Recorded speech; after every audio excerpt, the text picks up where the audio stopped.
Mandibulise kuni bathandi bezemidlalo eMzantsi Afrika, ingakumbi kuni balandeli bebhola elikhulu ke laseMzantsi Afrika.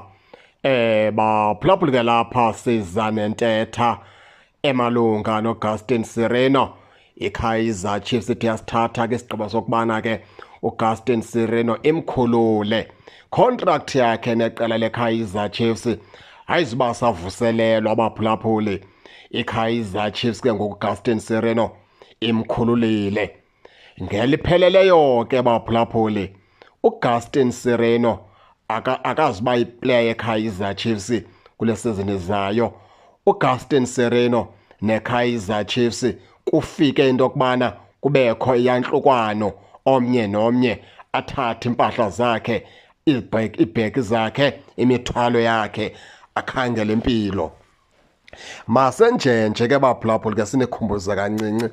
uGustin Sireno 2024 efika kuqala leKaizer Chiefs esuka phaa kuMamelodi Sundowns wayengomnye kweeplayers ke ezazinkulu kakhulu phaa kuqala leKaizer Chiefs. Wayengomnye weeplayers ke ezazijongwe ngabantu abaninzi okubana kuza kuyithwala ke iKaizer Chiefs ayibeke kwinqwanqwa eliphezulu. Ngenene nangenyaniso ke uzamile kuGustin Sireno ke phaa naphaa ukwenza umfana omdala, kodwa ke ezinye izinto ke bezingapha kwamandla wakhe. Asinososa simdlela indlala sithi igalelo lakhe kange libonakale kuqala leKaizer Chiefs. Libonakele igalelo lakhe uSireno xa efika kuqala leKaizer Chiefs umfana omdala.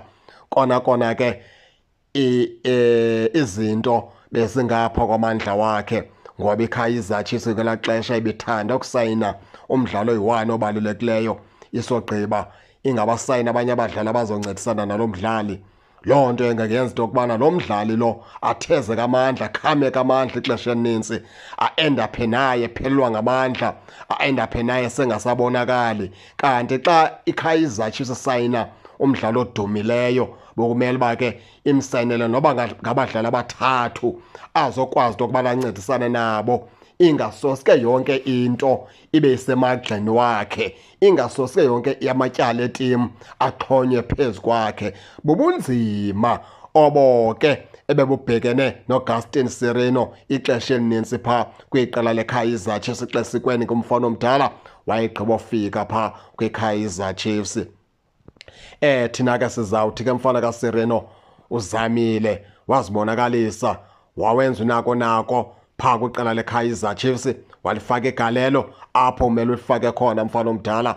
Ngoku kufike ixesha lokubana ke uzikhangelele amadlelo ahlaza, sithi sikunqwenelela ke impumelelo nalapho ke mfana omdala uyoqala khona ubomi. Injalo ke baphulaphula imeko ke kaGustin Sireno.